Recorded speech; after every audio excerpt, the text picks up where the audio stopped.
బంగ్లాదేశ్తో జరుగుతున్న first test మ్యాచ్పై మన team India పట్టు బిగించింది.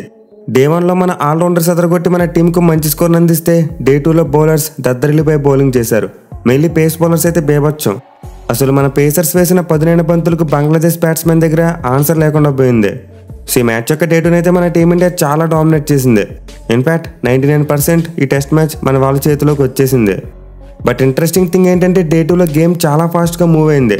మన టీమిండియా బౌలర్స్ 10 వికెట్లు తీయడంతో పాటు బంగ్లాదేశ్ బౌలర్స్ కూడా 7 వికెట్లు తీశారు. సో చెపాక్ గ్రౌండ్ యొక్క హిస్టరీలో ఫర్ ది ఫస్ట్ టైం ఒక డేలో 17 వికెట్లు పడడం జరిగింది. ప్రీవియస్గా 1979 మరియు 2021లో ఒక రోజులో 15 వికెట్స్ పడ్డాయి.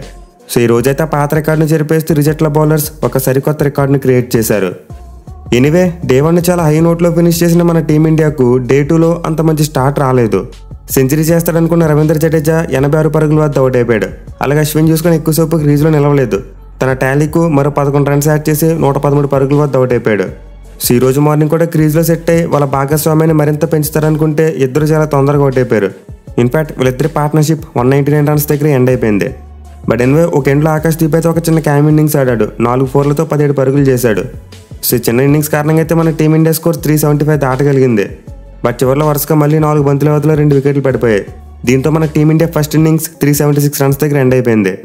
సో ఒక స్టేజ్లో మన టీం 144 రన్స్కి 6 వికెట్స్ కోల్పోయింది.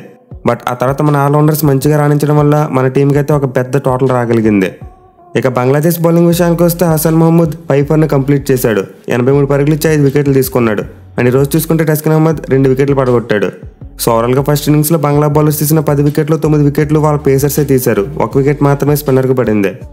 అయితే బంగ్లాదేశ్ యొక్క బ్యాటింగ్ విషయానికి వస్తే మాత్రం వాళ్ళ బ్యాట్స్మెన్ కంప్లీట్లీ తేలిపోయారు. ఎస్పెషల్లీ బౌమర్ వేసిన ఫస్ట్ ఓవర్ అయితే మ్యాచ్కి హైలైట్ అని చెప్పుకోవాలి. అసలు బౌమరా మామూలు జీనియస్ కాదు. ఫస్ట్ ఓవర్లో ఫస్ట్ 5 బాల్స్ను ఓవర్ ద వికెట్ వచ్చి వేశాడు. అది కూడా సేమ్ పొజిషన్ అవుట్ స్వింగర్ వెళ్ళేలా పెట్టి. బట్ లాస్ట్ బాల్ చూసుకుంటే మాత్రం అరౌండ్ ద వికెట్ వచ్చాడు. అది కూడా తన సేమ్ పొజిషన్ ఏమీ మార్చకుండానే. బట్ సర్ప్రైజ్ ఏంటంటే బౌమరా తన యాంగిల్ని మార్చడం వల్ల బాల్ అవుట్ స్వింగ్ అవ్వకుండా పడిన తర్వాత స్ట్రైట్ ఇన్ అయిపోయింది. దీంతో బాల్ని సరిగ్గా జడ్జ్ చేయలేకపోయిన ఇస్లాం క్లీన్ బౌల్డ్ అయ్యాడు. సో నిజంగా బౌమరా అయితే ఒక మాస్టర్ మైండ్.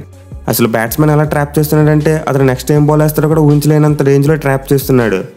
ఈవెన్ చివరిలో టస్కిన్ అహ్మద్ యొక్క వికెట్ పడిన తీరు చూసుకున్న బౌమరా మరోసారి మాస్టర్ మైండ్ ఉపయోగించాడు. వరుస పెట్టి 3 షార్ట్ బాల్స్ వేశాడు. బట్ సడన్గా నెక్స్ట్ బాల్కు ఒక యార్కర్ దింపేశాడు. సో నిజంగా బౌమరా అయితే ఒక స్కిల్ఫుల్ బౌలర్ మాత్రమే కాదు, ఒక జీనియస్ కూడా. బాల్ను ఒక్కదాన్నే కాదు బ్యాట్స్మెన్ కూడా తను చెప్పినట్టు ఆడేలా చేస్తున్నాడు తన బౌలింగ్తో. సో బౌమరా అయితే ఈరోజు ఒక బ్యూటిఫుల్ స్పెల్ వేశాడు. కొంతవరకు హై ఎకానమీతో రన్స్ ఇచ్చినప్పటికీ 4 వికెట్స్ పడగొట్టాడు. అండ్ ఈ 4 వికెట్ ఆల్తో తన కెరియర్లో 400 వికెట్లు కంప్లీట్ చేశాడు 3 ఫార్మాట్స్లో కలిపి. సో బౌమరా అయితే రోజు స్పెల్ ద్వారా ఒక అరుదైన రికార్డ్ని క్రియేట్ చేశాడు. క్రికెట్ చరిత్రలో 400 కంటే ఎక్కువ వికెట్స్ను అతి తక్కువ యావరేజ్తో తీసిన రెండో బౌలర్గా నిలిచాడు. సో ప్రజెంట్ 3 ఫార్మాట్స్లో కలుపుకుని బౌమరా యొక్క బౌలింగ్ యావరేజ్ చూసుకుంటే కేవలం 21.01గా ఉంది. అండ్ ఇదైతే గ్లెన్ మెక్గ్రాత్ లాంటి ఒక లెజెండరీ బౌలర్ కంటే better bowling average. Even strike rate పరంగా చూసుకున్న బౌమరా ఒక రికార్డ్ని క్రియేట్ చేశాడు. 400 కంటే ఎక్కువ వికెట్స్ను అతి తక్కువ స్ట్రైక్ రేట్తో తీసిన రెండో బౌలర్గా నిలిచాడు. So present Bumrah strike rate 33.2. అంటే తన ఇంటర్నేషనల్ కెరియర్లో అతను వేసిన ప్రతి 33 బాల్స్కి 1 వికెట్ తీసుకున్నాడు. అండ్ ముందు చెప్పుకున్న యావరేజ్ చూసుకుంటే తను ఇచ్చే ప్రతి 21 రన్స్కి 1 వికెట్ తీసుకున్నట్టు లెక్క. So without any doubt present Bumrah వరల్డ్లోనే బెస్ట్ బౌలర్. కానీ అతను కేవలం 30 ఏళ్ల వయసులోనే మెక్గ్రాత్ లాంటి ఒక లెజెండరీ బౌలర్ని దాటేసి ముందుకు వెళ్ళిపోయాడు. సో బౌమరా కనుక మరి కొన్నేళ్ళు ఇదే ఫామ్ను కొనసాగిస్తే చాలా ఈజీగా ఆల్ టైమ్ బెస్ట్ బౌలర్ అయిపోతాడు. మెయిన్లీ బ్యాట్స్మెన్కి చాలా అడ్వాంటేజెస్ ఉన్న ఒక ఏరాలో ఒక బౌలర్ ఈ రేంజ్లో గ్రో అవ్వడం నిజంగా అన్బిలీవబుల్ థింగ్. ఇక బౌమరాతో పాటు మిగతా 2 పేస్ బౌలర్స్ కూడా చాలా బాగా బౌలింగ్ చేశారు. మెయిన్లీ ఆకాష్ దీప్ వరుసగా బ్యాక్ టు బ్యాక్ వికెట్స్ తీశాడు. సో బంగ్లాదేశ్ టీం కేవలం 1 వికెట్ మాత్రమే పడిపోయి లంచ్ బ్రేక్కి వెళ్తుంది అనుకున్న టైంలో ఆకాష్ దీప్ వచ్చి వరుసగా 2 బంతుల్లో 2 వికెట్లు తీశాడు. అది కూడా మంచి ఫామ్లో ఉన్న ముమిన్ లక్ లాంటి బ్యాట్స్మెన్ గోల్డెన్ డకౌట్ చేశాడు. సో ఈ డబుల్ వికెట్ స్ట్రైక్ అయితే బంగ్లాదేశ్ టీంని కంప్లీట్లీ బ్యాక్ ఫుట్ మీద పెట్టేసింది. ఈవెన్ లంచ్ బ్రేక్ తర్వాత చూసుకున్న బంగ్లాదేశ్ వికెట్ల పత్రం ఆగలేదు. మొహమ్మద్ సిరాజ్ ఒక బ్యూటిఫుల్ బాల్తో వాళ్ళ కెప్టెన్ బాల్తో కొట్టించాడు. అలాగే బౌమరా తన సెకండ్ స్పెల్లో ముష్ఫిక్ రహీమ్ లాంటి ఒక డేంజరస్ బ్యాట్స్మెన్ అవుట్ చేశాడు. సో లంచ్ బ్రేక్ అవగానే బంగ్లాదేశ్ టీం 2 వికెట్లు కోల్పోయింది. దీంతో టీం ఒక టైంలో 40 పరుగులకే 5 వికెట్లు కోల్పోయి పేక లోతు కష్టాలకు వెళ్ళిపోయింది. కానీ అలాంటి టైంలో షకీబ్ అల్ హసన్ మరియు లిటన్ దాస్ వీళ్ళిద్దరి మధ్య ఒక చిన్న పార్ట్నర్షిప్ ఏర్పడింది. ఇద్దరు కలిసి 6వ వికెట్కు 51 పరుగుల పార్ట్నర్షిప్ యాడ్ చేశారు. సో మళ్ళీ బంగ్లాదేశ్ టీం టీ బ్రేక్ వచ్చేసరికి మెల్లగా కోలుకోవడం మొదలుపెట్టింది. షకీబ్ 32 పరుగులు చేస్తే లిటన్ దాస్ 22 పరుగులు చేశాడు. అయితే సరిగ్గా లేని టైంలో మన captain Rohit Sharma brilliant field placements పెట్టాడు. షకీబ్ మరియు లిటన్ దాస్కి ఈజీ సింగిల్స్ వెళ్ళిపోనివ్వకుండా భారీ షాట్లు ఆడేందుకు ఎంకరేజ్ చేశాడు.